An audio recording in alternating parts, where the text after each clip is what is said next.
nutrition, lifestyle, and PED education. This is the Elite Strength Podcast with Aaron Scoffey.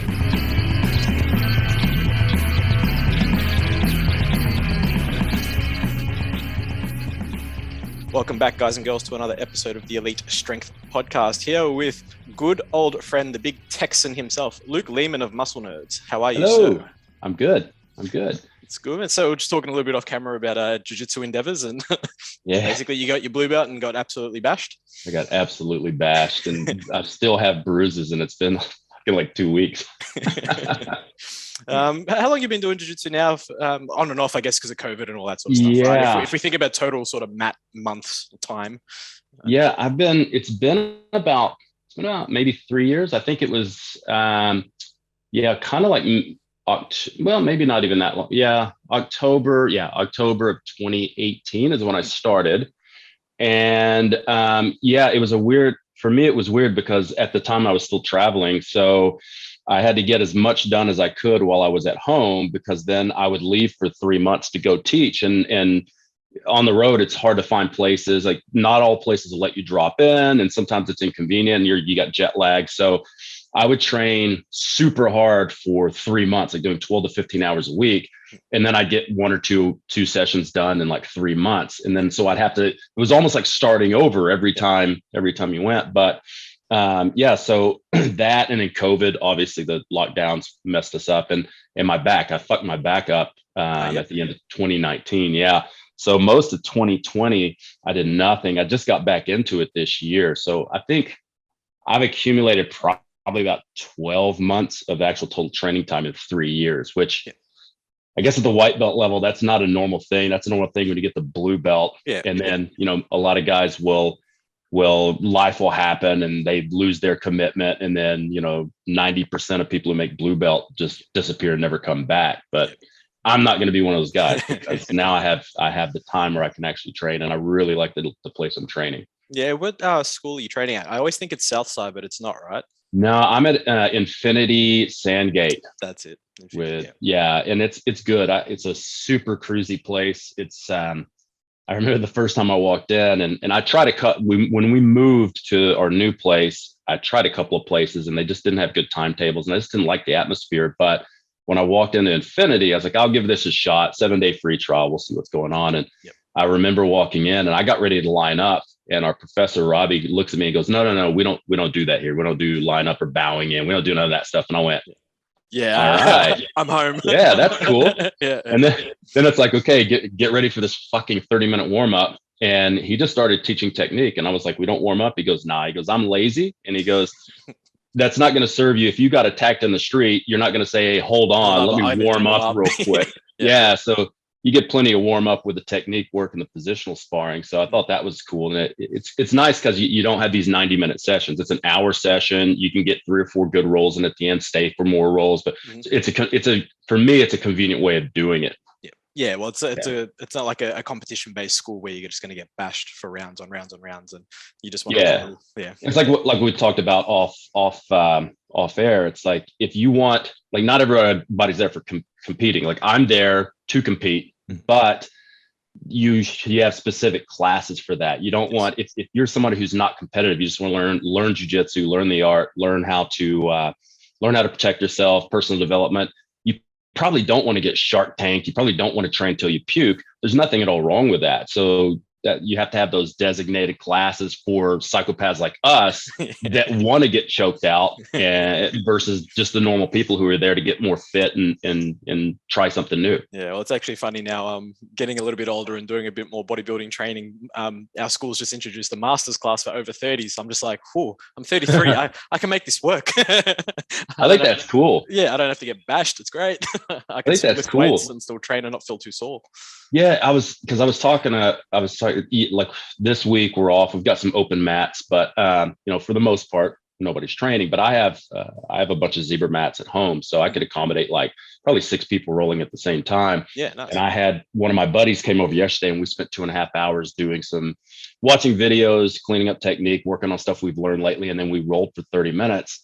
And I was talking to him about managing recovery. And one of the things that I've noticed is you have guys that just want to flow roll or just want to roll easy, and you got the guys that want to roll hard as fuck all the time, and it's usually the younger guys. Yep. They don't understand, like, you can't roll that hard. If you're rolling 5-minute hard rolls a day and you're doing it 5 to 7 days, 5 to 7 sessions a week, you're not going to be able to recover from that. You need to learn how to slow down and spend sometimes doing long, slow technical rolls, and then spending a small amount of time going real fucking hard. Yeah, almost like a flow roll to warm up. Like, yeah, because so many injuries because these guys, they train too hard, and they compress that training into too much too soon, or just, it's just like bodybuilding. Like, you wouldn't go out and do 2 hours of legs every single day. Your fucking legs and hips would be destroyed. Yeah. You also you have to manage that in your rolling too, and know when you can go hard and when you can't. And then you have to hand select the people you will roll with, because you know who will roll and warm up into it and who's just going to come right out of the gate. Yeah, exactly right. And I think I'm that person that most people will go to. They're like, here's a light roll, I'm going to go to him. I'm just like, hey man, what's up? I always ask, I'm like, do you want to ease into it? I like to ease into it, like spend the first minute kind of feeling each other out, and then slowly ramp up the tempo. But there's this one guy, Lockie, he's massive. He's like 135 kilos. He's just a monster. Yeah. And I'm tiny now. I'm almost 90 kilos. I'm not huge like I used to be. And wasting away. He's a brown belt in judo, blue belt in jiu-jitsu. And the first time I rolled with him, I did my normal thing. I just kind of slowly like start to go in, and he grabs my lapel, and it's like Mortal Kombat. Get over here. And he just pulls me. And it was 5 minutes of me just trying to keep this heavy motherfucker off me. Yeah, no, it's completely fair. I was going to say, before we get into our talking topic, how do you find the balance of lifting weights and training jiu-jitsu now that you're in a bit more of a routine, being able to train more frequently? You know what? I'm treating it like block periodization. I'm looking at it like, okay, what's the most important thing to me right now? What's my priority? The priority is jiu-jitsu, at least for the next few years. So my lifting has actually taken a back seat. When I did my first competition, I didn't lift for 10 months because I wanted to get into a smaller weight class where I could be lean, like super lean and fast. Mm-hmm. And if I lift weights, that muscle memory kicks in, and I'll put on, if I lift 5 days a week, I'll put on 5 kilos just overnight.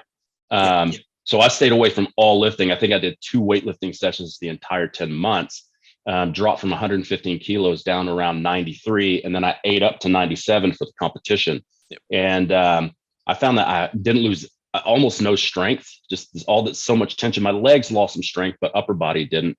Mm-hmm. So now I'm playing around with different ways of doing it. So, I'm almost 44. So I have to be very cognizant of what I can and can't recover from. And the most important things to me right now are like health and my sleep and my brain, because that's what I do for a living is brain type stuff. Yes.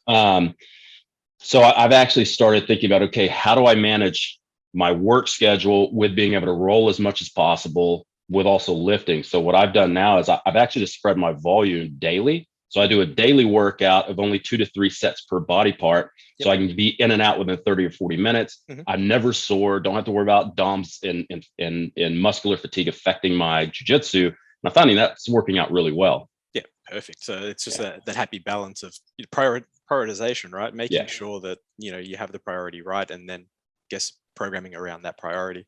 Absolutely. Because what I found too is if I'm doing a big session where I might be doing, 6 to 8 sets per body part, if I'm doing like an upper lower or a split, I just find that you go into roll and forearms are destroyed, biceps are destroyed, my grip's destroyed. I'm slow off the scramble, slow to pass. So I just decided, well, all I need is anywhere from 12 to 24 sets a week. I can do that in a session, or I can spread that out. So I might as well just spread it out. And then it's easier for me to not make excuses, because if I have a 60 to 90 minute weightlifting session and I go to jiu-jitsu for an hour or two, it's like, where am I going to fit that in? So it's a lot easier to go in and just do 3 sets of step ups with RDLs and then some pull-ups and some dips. It's easier to do that.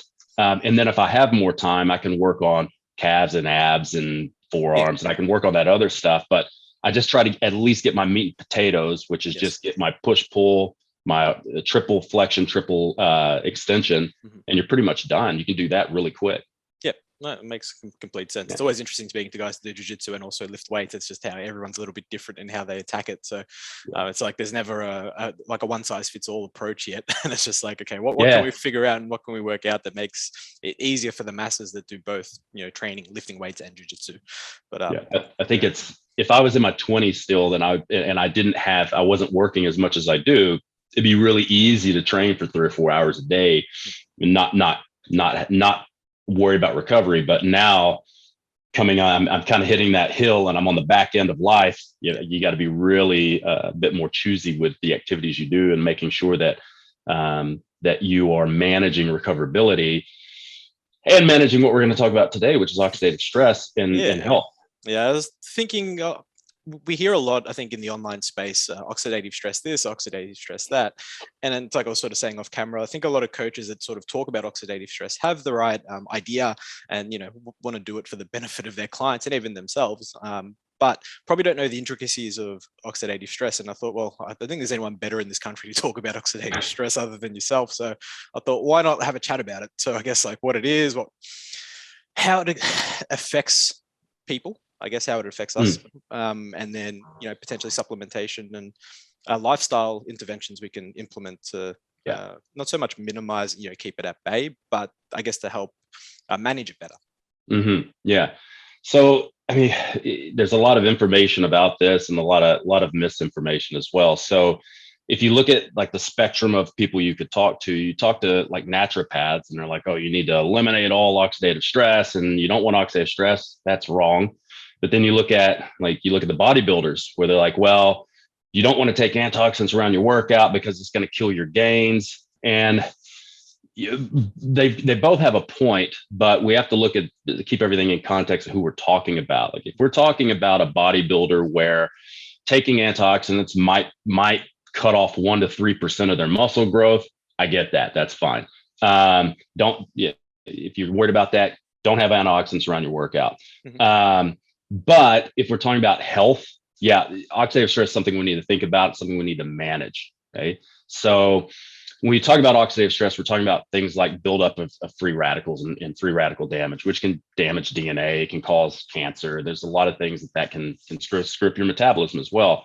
But we need to talk about where are we getting this oxidative stress, because there's two main areas. You have endogenously made free radicals, which is going to be made basically during oxidation. So as you're burning through fuel in the mitochondria, you're going to be making some free radicals and you neutralize those. So you create free radicals and then you reduce free radicals. So what that means in a nutshell, if we're just going to we'll keep this like a real basic in layman's terms so that so we don't have to be, not like we're talking to PhDs, right? So it's basically passing electrons. So when something has lost some electrons and they're not balanced, then it becomes an oxidative chemical, right? So an oxidative molecule. So that's a free radical.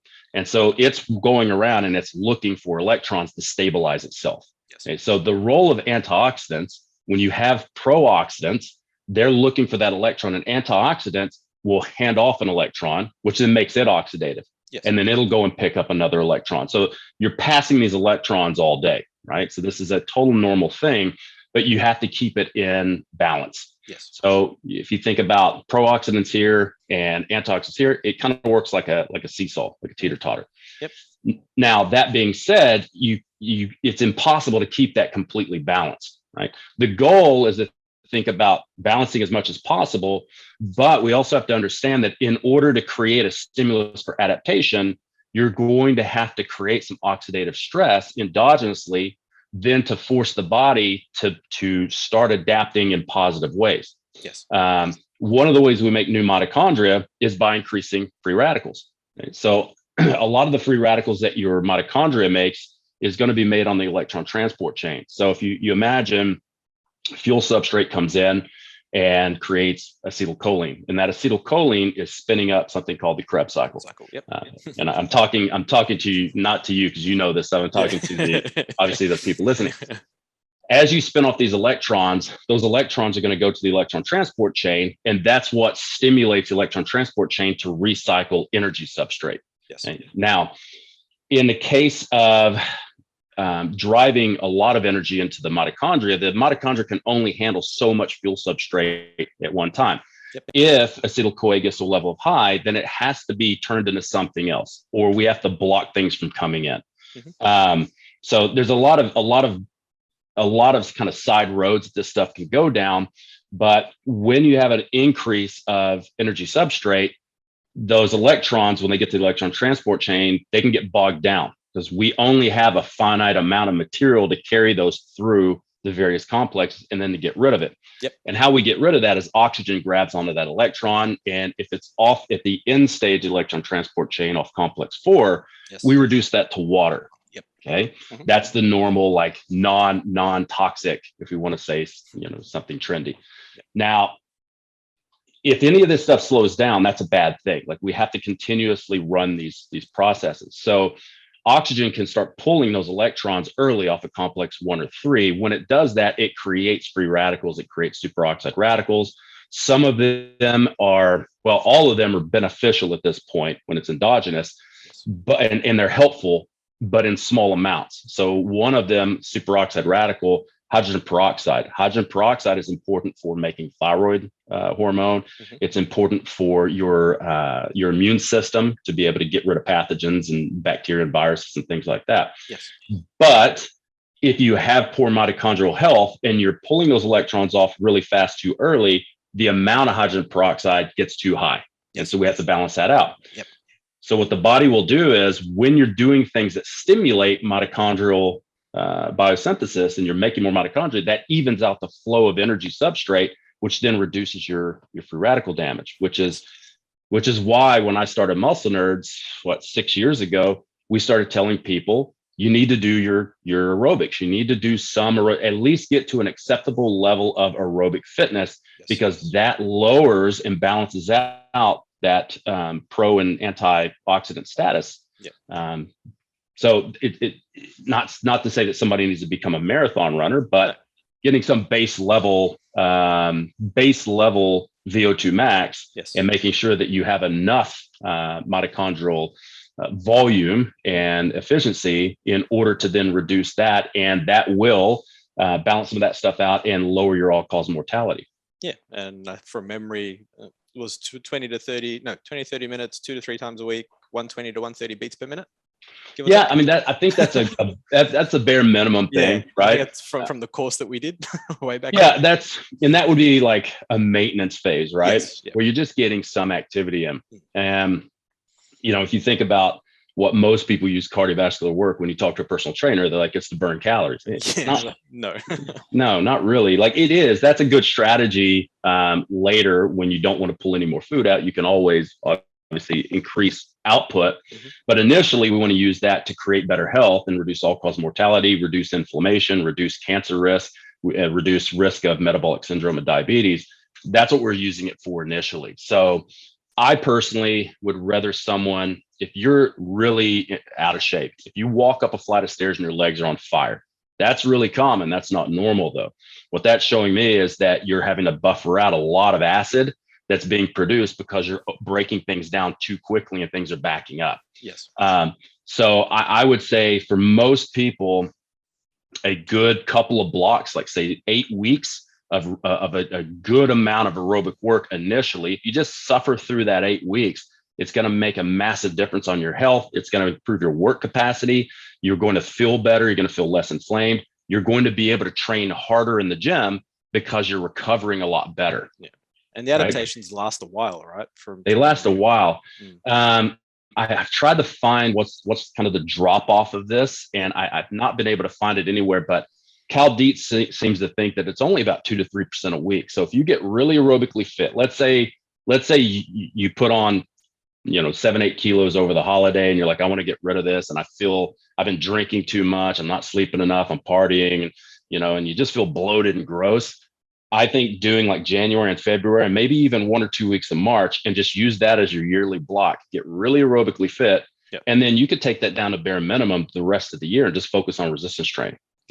Yeah, that's completely fair. So when it comes to oxidative stress, I guess, what are some of the signs and symptoms that we would, as people, experience or see to think, well, short of the lactic acid or the acid that build up as being an identifier, what other identifiers would we have, I guess? Yeah, and that lactate threshold one's a big deal. I think if you feel like muscle burn from doing very little things, if you're going to the gym and let's say you're going to do a set of 12 on the squat and your legs are on fire at 3 to 4 reps, it's probably going to be a good idea to focus on that. Again, if you're walking up a flight of stairs and you're burning, it's a good idea to focus on that, right? Because lactate threshold has a ceiling with a VO2 max. So if I raise VO2 max, lactate threshold will go up.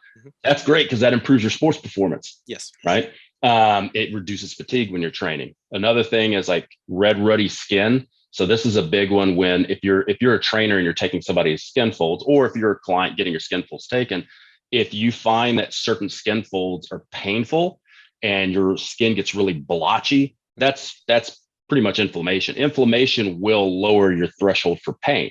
Okay. If you find that you have an inability to recover from workouts, you do kind of like just a basic leg workout and you're crippled for a week. Okay. And it wasn't even that big of a training session. You might think, okay, I'm not recovering well. How do I improve that? Well, if I get more aerobically fit, I'm going to be able to improve my ability to recover. Yeah. So sleep, it's been a big mind opener, big eye opener for me with a lot of the people, clients that we have. We get them to start doing a block of aerobics. It massively improves your sleep. You start looking at things like sleep pressure and building up adenosine. Start building up adenosine, creating sleep pressure gives you much more restful sleep. Well, one of the best ways to increase adenosine is more activity. Yep. So you're either increasing activity during the day by moving more or doing a dedicated session, say 30 minutes of aerobics.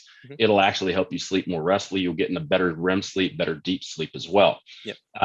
Joint pain, that's another one. I would say anytime you have any kind of gut issues, bloating, diarrhea, constipation is probably going to help. What else can we talk about? What about things like pimples and stuff like that come up? In an older, I guess, generation, or not so much going through puberty and that sort of stuff where it's a lot more common, but 20s, 30s getting sort of these pimples, like adult acne and back. Yeah. Well, if we take PEDs out of the equation, of course, remove that.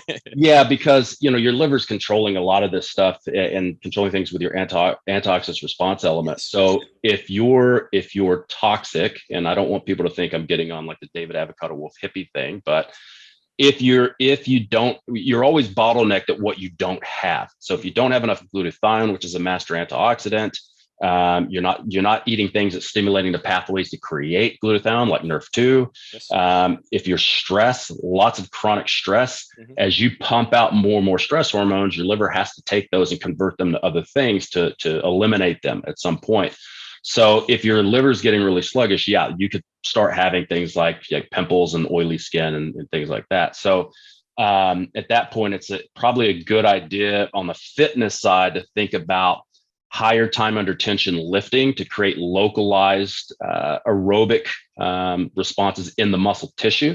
So that might be giant sets, tri-sets, might be like higher rep stuff, longer time under tension. That goes with local conditioning, and then take a global conditioning approach with your heart and your vascular system. Yes. Of now actually doing some aerobic activity. Yep. High blood pressure would be a good one. High fasting blood sugar or unacceptable postprandial blood sugar would be another one. Yeah, brain fog would be another one. Yep, that's completely fair. And I guess with some of these things, what I guess supplements we'd probably use to potentially band-aid the problem or acutely adjust the problem before we work on the lifestyle factors. Now, something that you'd mentioned, glutathione, obviously very, very big, very, very popular antioxidant, and we did kind of have access to one of its precursors in NAC. Yeah. I guess how much of a benefit is NAC versus glutathione? Does that make sense? Well, it depends, because it depends what type of glutathione. There's multiple forms you can take. Yes. You have regular glutathione, not very bioavailable. Great if you do an IV. Like on Wednesday, Zoe and I have a nurse coming out, and we're going to run Myers cocktail with extra glutathione. So that's always going to be the best way to get it in you is intravenous. Yes. But 1 out of 10 people have a needle phobia, and probably 9 out of 10 people think that anytime you stick something in your vein, you're a crackhead. So Yes. for a lot of people, that's not, and it's expensive, it's expensive, but we prioritize what's important, which is our health. You have reduced glutathione, which tends to have a bit more better absorption, but realistically, liposomal glutathione or S-adenylyl glutathione, which is fairly recent on the market. Liposomal and S-adenylyl glutathione tend to be the best choices if you're going to take something as a supplement. Or if you do have access to NAC, you can take NAC, but you need to stimulate the pathways that actually produce glutathione, which one of those is NRF2. So if you're taking that, you want to make sure you're taking enough things to then stimulate the body to turn NAC into glutathione at a higher rate, like turmeric, curcumin. Those are 2 big ones. So eating more curries, adding turmeric to your foods, or taking some type of curcumin. Like I'm not a big fan of curcumin with black pepper extract, pepperine. And the reason I'm not is you probably need to have a pretty healthy guts to be able to take that, because the way pepperine works is it makes your stomach more leaky. So if you already have issues with leaky gut, again, people are going to listen to this and go, oh, hippie shit. But if you have, we'll say a more acceptable term, if you have intestinal permeability, there you go. Pepperine might make that worse, right? Yeah, for sure. But a liposomal or phytosomal curcumin, we use a lot of Thorne Research products out of the US. They have a phytosomal curcumin. We like to use that. Or if I'm just working on the antioxidant response element, turmeric works really well. A lot of people will tell you, oh, turmeric, if you take curcumin without something like pepperine or liposomal, it doesn't work. Depends on what you're trying to do. You have a portal called the enterohepatic portal, which takes things from your intestines and runs it back through your liver. So a lot of the turmeric that you eat and a lot of the curcumin that you eat will be recycled through the enterohepatic portal, which is where you're going to stimulate that antioxidant response element. So that's actually a good thing. So that sulforaphane, which you get out of cruciferous veggies, especially things like broccoli. So more sulforaphane, more dinomethane, I3Z. There's a lot of things you could take that's going to be you can take it from a supplemental standpoint, but you can also use food. We should always use food first, but then add some antioxidants to that, possibly through a good multivitamin, multimineral. So there's a lot of research showing things like cruciferous veggies like broccoli. You start cranking a little bit more of that: broccoli, cauliflower, Brussels sprouts, leafy greens, things like that. Especially the cruciferous veggies, it's going to have a lot of endo-3 carbinol and sulforaphane. That will lower all-cause mortality. That will lower inflammation. That will increase antioxidant status naturally. It's a great rundown, and I think a good touch on the actual liver and how well the liver does a lot of these things, because a lot of people will take all these supplements for the liver and not understand, trying to detox the liver and detox the kidneys. And it's just absolutely. But John, what do you say? Well, here's the problem. Like, you get a lot of like the evidence-based people, evidence-based gurus or whatever, they'll say, wow, you don't need to detox the liver. It does a perfectly good job all by itself. It does if it has the chemicals it needs to do its job. Also, if you don't have chronic stress, if you don't have a toxic burden, there's a lot of people who are getting, you look at some of the mines here in Australia, a lot of the guys that I do consults with are in the mines that are having issues that the regular GPs can't figure out what it is. We start running things to look at heavy metals. A lot of them are overburdened with mercury and cadmium and a bunch of other shit. At that point, you probably need to go to a doctor who understands how to get rid of that stuff through chelation therapy, and then start adding in more foods to get rid of that, because heavy metals can cause an overabundance of free radical damage, especially mercury, cadmium, iron. People with hemochromatosis. There's a lot of guys that are eating, I love red meat, I'm Texan, but they're eating too much red meat. And iron is it's very finicky when you have it in large amounts, especially when you have a lot of oxidative stress. I've actually had to cut down my red meat consumption, because my last labs 3 months ago, I had way too much ferritin and way too much serum iron. So in order to get rid of that, I've got to lower inflammation and I've got to lower oxidative stress, and I have to get rid of the intake of iron first when I do my labs in January, I'll see if that's rectified itself. Yep. And that's fair. I think I remember from your course that you did down here, it was, I think when it came to dieting and nutrition, I think for the it might have been for Gen Pop, and even maybe for some athletes, that a more vegetarian based diet with 2 to 3 servings a week of red meat is all you need for I mean levels for most people. Yeah, I think so. It's such a problem depending on the demographic, because most people don't eat enough protein. So then when you tell them to eat more protein, you're trying to figure out how to get them more protein and give them advice on what to eat. If it's a guy, most guys are just going to start eating, steaks and parmies and shit like that. Yep. And not understanding that a little bit of red meat goes a long way. Like I'm the guy who's going to eat 500 grams of red meat every day or more. Yep. And that's what got me in trouble with my lab. So if most people would just eat a plant-based diet and add meat to it, no one would be fat anymore. Right? If you just eat fruits and veggies, add meat, and have red meat, but not too often. Most women need to eat far more red meat. Most guys probably need to eat far less. Yeah, exactly right. Then having a balance of some fish and that sort of stuff in there as well, right? Yeah, and if you don't, like, I'm not a fish eater. I don't like fish. I like fish. It doesn't taste like fish. Yep. Like even barramundi to me. Yeah. Barramundi is even too fishy for me, which a lot of people tell me that's ridiculous. It's not fishy. It is to me. I don't know if it's a genetic thing, but taking like 5 grams of fish oil, like a teaspoon of fish oil a day, will help a lot, because out of all the fats, that's, the omega-3s are the ones that we can't make enough of. So you're going to have to supplement that. So your choice is eat more seafood or take omega-3s. Yep, completely fair. When it comes to lifestyle factors now, so ran through a couple of the supplements, lifestyle intervention for, I guess, adjusting and managing oxidative stress. Okay. What can we do? Number one, don't smoke. That's a big one. Don't smoke. Reduce your exposure to pollution. If you are exposed to pollution because it's your job, like you're in the mines or, you're around a lot of heavy diesel equipment, you need to think about what can I take that's going to be prophylactic and collate some of these heavy metals to get them out of my body.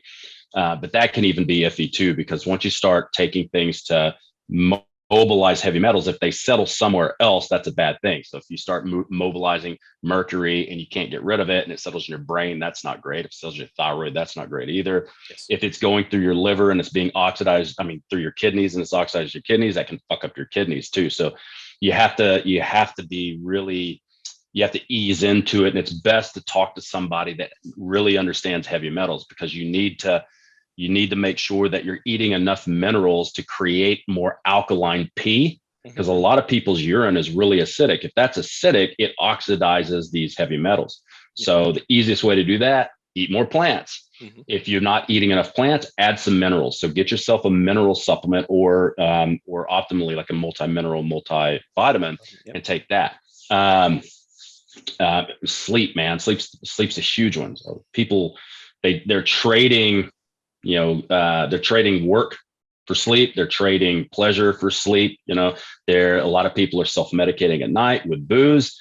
Anytime you have a few drinks, that's going to fuck up your sleep. So if people would just get more sleep and better sleep, they'd feel a lot better, and they'd reduce a lot of this stuff too. And they would reduce hypertension. They would reduce chances of getting dementia or Alzheimer's later. Yep. And I guess with sleep being a big one, and those that potentially use alcohol and that sort of stuff, something like melatonin having now, it seems to be, or the research seems to suggest, it's a pretty good antioxidant as well, right? Absolutely, especially specific to the kidneys. Yeah. So I guess in terms of something like melatonin, I guess how much would we be looking at using potentially? What are some of the benefits of it for sleep?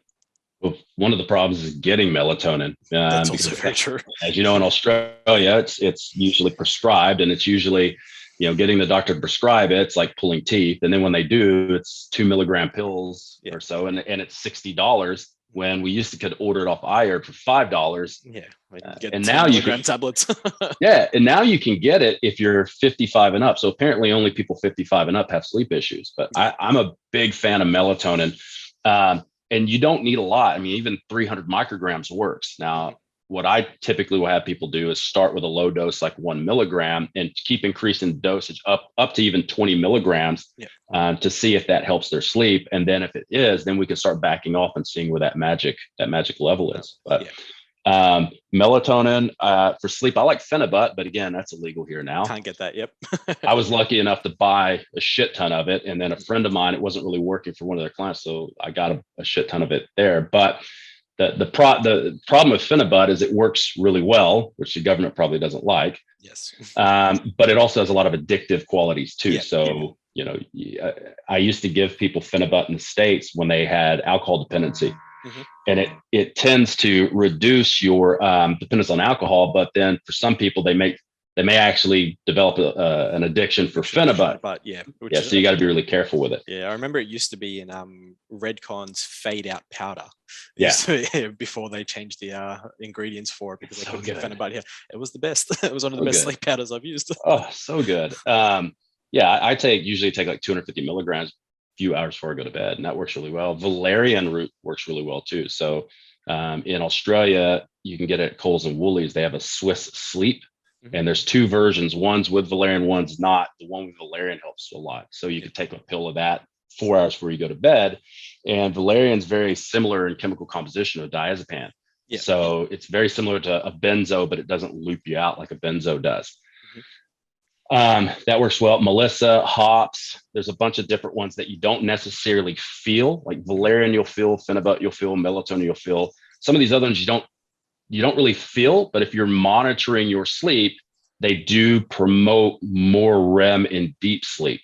But the biggest one is getting to bed early and trying to sleep for a good 7 to 9 hours, because the longer you asleep, the shorter your light sleep is and the longer your deep sleep is. Yes. So if you're only sleeping 5 or 6 hours, you got a lot of light sleep, not a lot of deep sleep. If you can sleep for 8 hours, you improve your deep sleep amount and you improve your REM sleep. Yeah. How about something like an ashwagandha? Yeah, ashwagandha can help. It's tonic to the sympathetic nervous system, so that can definitely help.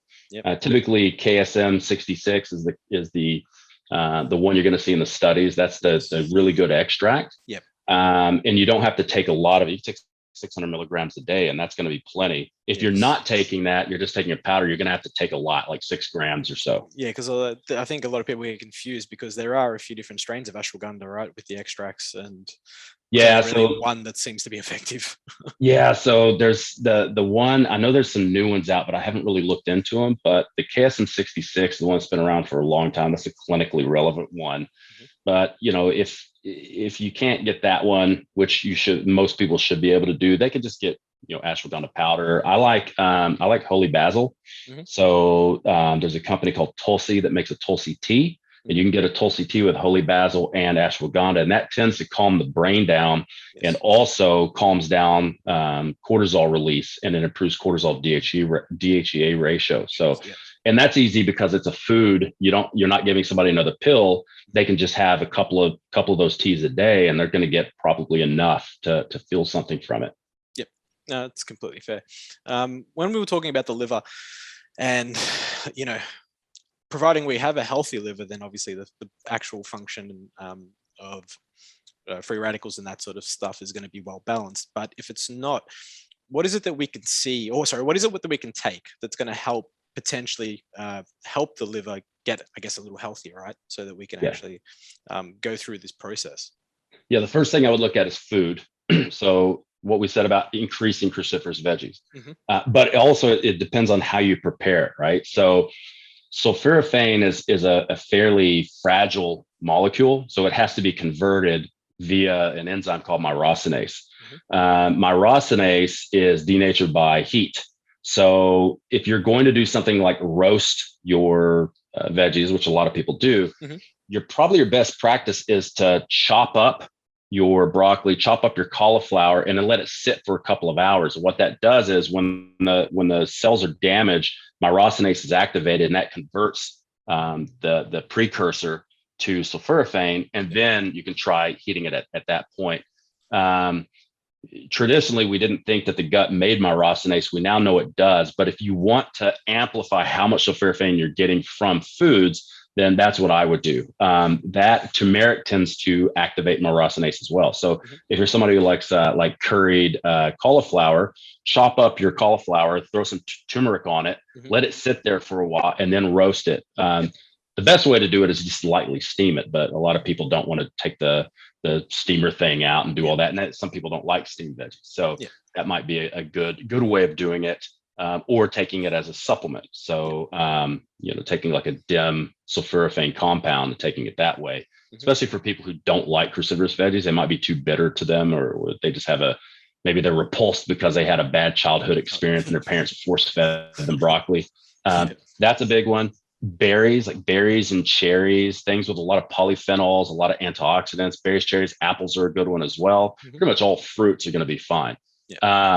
So from the nutritional side, doing that, probably for most people, limiting simple sugars. If you're an athlete, simple sugars aren't that big of a deal because your activity is so high. But if you're dealing with, Joe Dingleberry, who's like lifting 3 or 4 days a week and not doing any aerobics, and he's getting like 5,000 steps a day, sugar is probably not a great thing in large abundance. So they're going to need to eat more whole grains and a lot of fruits and veggies. Taking, the glutathione that we talked about, NAC, if you can get that. I think you can still get that in Australia. Yeah, it's tricky. Yeah, I think it was just Amazon that maybe got rid of it, but I think a few other sites you can still get it from, like iHerb, Piping Rock, maybe. It's so ridiculous that they've done that. Yeah, they've regulated everything. Yeah. Sweating would be a big one. So a lot of people don't sweat enough. Some people don't sweat at all. So people who don't sweat at all, sometimes I'll look at like thyroid, making sure that they have enough substrates for thyroid, like iodine, selenium. Selenium is quite deficient in a lot of people. Vitamin E helps with that as well. A lot of people are deficient in vitamin E. Obviously, getting your vitamin D up, your vitamin A, basically A, E, D, and K, making sure that you have enough of that. So I would take a vitamin D with K, making sure you're taking vitamin A. And for a lot of people, there's a genetic pathway called BCO. So you got BCO1 and BCO2, and that's the pathway that changes beta carotene into preformed vitamin A. If you're vegan, you have done a genetic test and you see that you've got a polymorphism in those pathways, you're getting very little vitamin A, because when you have a polymorphism in those pathways, it reduces your ability to turn beta carotene vitamin A at any great rate. And the only usable vitamin A at that point is either supplemental or in animal products. So if you're vegan or vegetarian, you're probably going to want to start supplementing with that. Especially if you're crushing veggies and your skin's turning like yellowish orange, especially the palms of your hands and the soles of your feet. That's a pretty good indicator that you've got a BCO issue. So at that point, you might think about taking, Thorne has a preformed vitamin A. That's really hard to find in Australia. I have found a couple of brands. I can't remember off the top of my head because I use almost strictly Thorne. But Thorne has like a 25,000 IU. You might take 1 or 2 of those a week and just see how it affects you, because that's going to have an effect on your gut, your immune system, your liver, everything. If you are a meat eater, eating more vitamin A containing foods, all the foods that I don't eat, like fish skin, liver, pretty much organ meats. I can't stand liver at all, but that or desiccated liver tablets are really good. That just makes me think of Liver King. You just squirt fish eggs in your mouth. That dude, something's wrong with that guy. It's just great that the memes that come off him saying, like, I don't remember the ancestral diet having trenbolone. And that's the first thing I thought of when I saw the first news article. I'm like, that dude is on a heap of tren. Like that is not paleo. Yeah, I guess hopefully I don't have to keep you too long, but if you do need to let to go, no, I'm good. But so we've spoken about sort of the Gen Pop and how oxidative stress affects Gen Pop. Now, a lot of the listeners and the people that sort of I deal with are either associated with or have an interest in PEDs. So does this change much at all? And if it does, I guess, what are some of the changes and things that we need to look at for PED users? A lot of it has to do with what PEDs you're taking, right? Obviously, anything 17 alpha alkylate, it's going to have an impact on the liver. I think that's been overstated in the past. I think if you keep it to a sane amount, then you're doing pretty good. But if you're taking Anavar, if you're taking D-bol, Anadrol, things like that, anytime most orals are going to have some type of effect on the liver, that it might be a good idea to be prophylactic against that and increase some of these foods that are going to help with that. I think milk thistle to protect the cells, that's always a good one. Tudka as well, would that be something worth looking at? Tudka and Udka are going to be very beneficial, and increasing insulin sensitivity as well. Cool. So all of those are going to be, the main thing is dose mix the poison. So don't take more shit than you actually need. Yes. And I was really surprised when I started talking to, especially a lot of Australian powerlifters, about how much shit they take. And I was talking to guys who were taking a gram of tren acetate. Like that's absolutely insane. The powerlifting world when it comes to PEDs is a bit of a unreal. You know, 200 or 300 milligrams of anadrol a day and a gram of tren. I'm like, dude, you guys got to stop this stuff. And they're like, I don't understand why my blood pressure is 180 over 100. My nose bleeds while I'm driving. Like, that is not a great sign. Yeah, that's not normal, dude. Yeah. So I think only use as much as you need to get the job done. And if it's not doing the job, you really need to think about your training and nutrition and your sleep. Definitely. And maybe your recreational drug input, because a lot of guys are taking a lot of recreational drugs as well. But then people need to stop using that shit as a crutch, because it's not without negative consequences. And I am pro PED. I think every man should at least if you're past 40, should investigate doing at least TRT. 100%.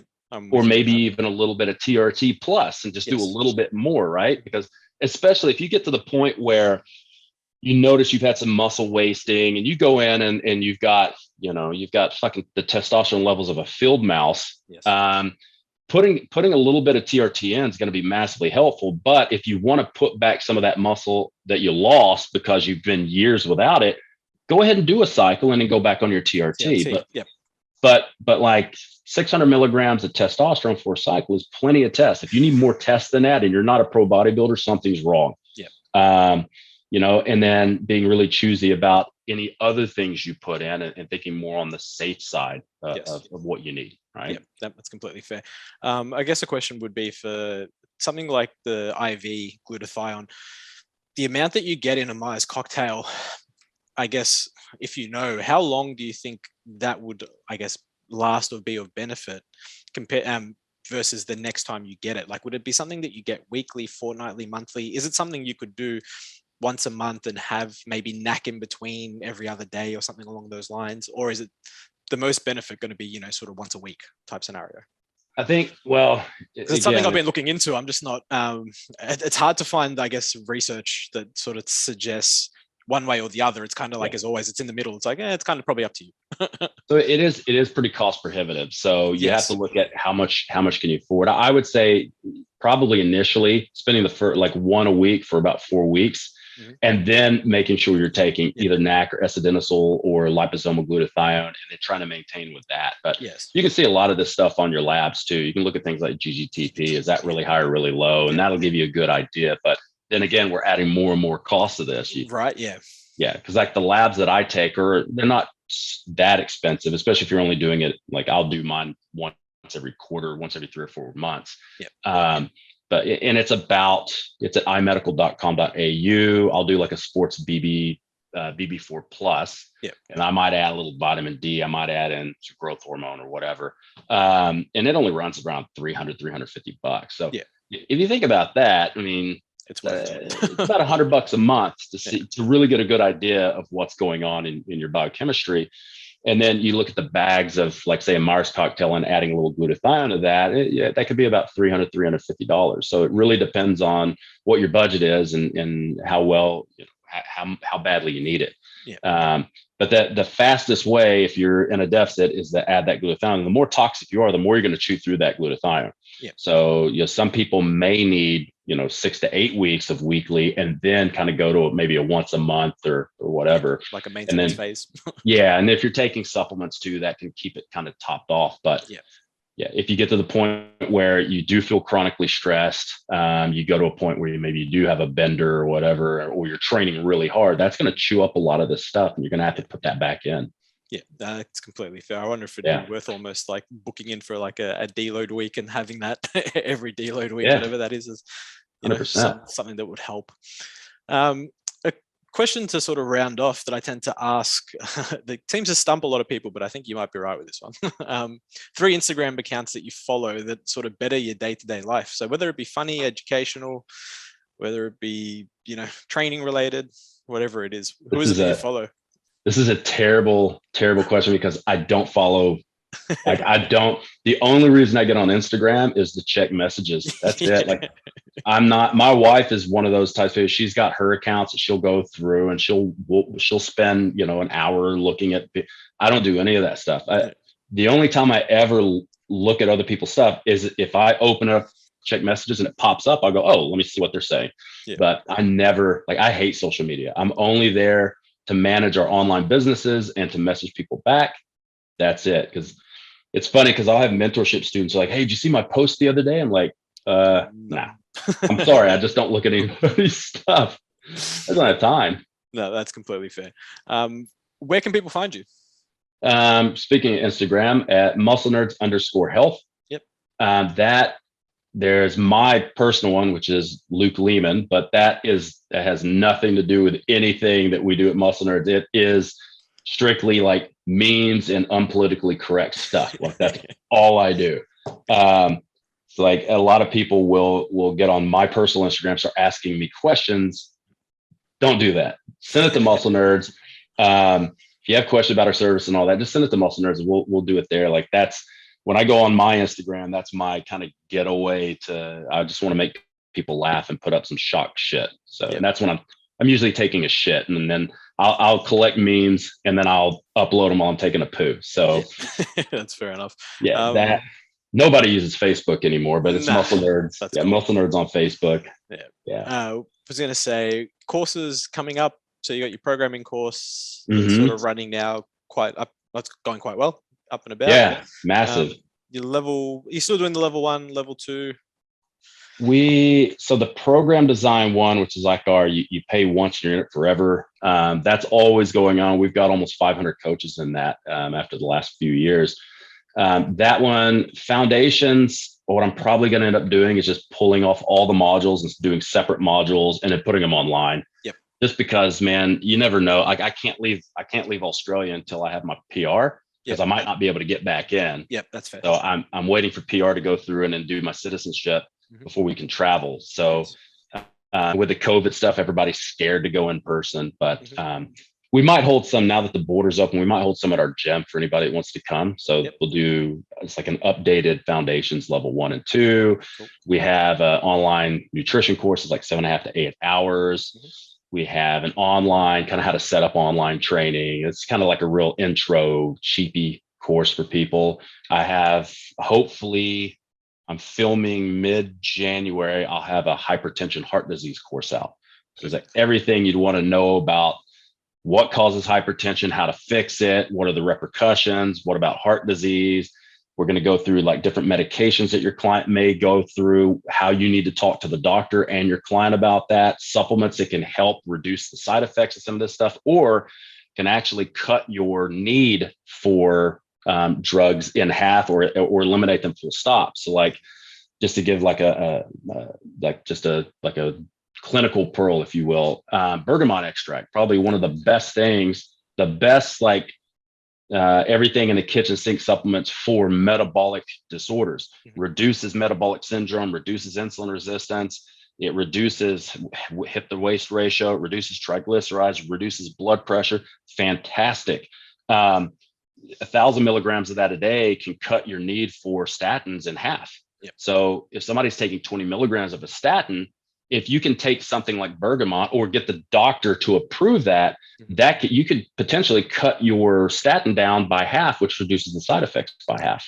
Yep. And then eventually, once they get their shit together, they may be able to get the doctor to take them off statins full stop once they do all the other stuff they need to do, like increasing plant matter, increasing fiber, reducing some saturated fat and things like that. Yeah, no, that'd be a cool course to get into. Definitely be waiting for that one because I'll be jumping in that for sure because all about heart health. And that's That's my big thing now. Like the first half of my life was all performance and, you know, a lot of times being the biggest motherfucker in the gym and being fucking strong, like in the top 1% of strength athletes in the world, that type of thing. And then now it's like my whole focus now is not get dementia, not get Alzheimer's. Yeah. Keep my cardiovascular respiratory system in order, keep my joints in order. So I've kind of moved from the performance aspect to anti-aging longevity. It's going to say, longevity is a big one. Yeah. We could always get into a big conversation about longevity and drugs for longevity, but we'll probably save that for another podcast because I feel like we'd be here for another 3 hours. Thanks for jumping on, my friend. It's been good to have a chat. I know the listeners will definitely get something out of that as always, because I know I did. It's always listening to a lecture, which is always fun. Awesome. We'll get you on soon again. As always, thank you to the listeners for tuning in and just jumping on. Catch you later, guys.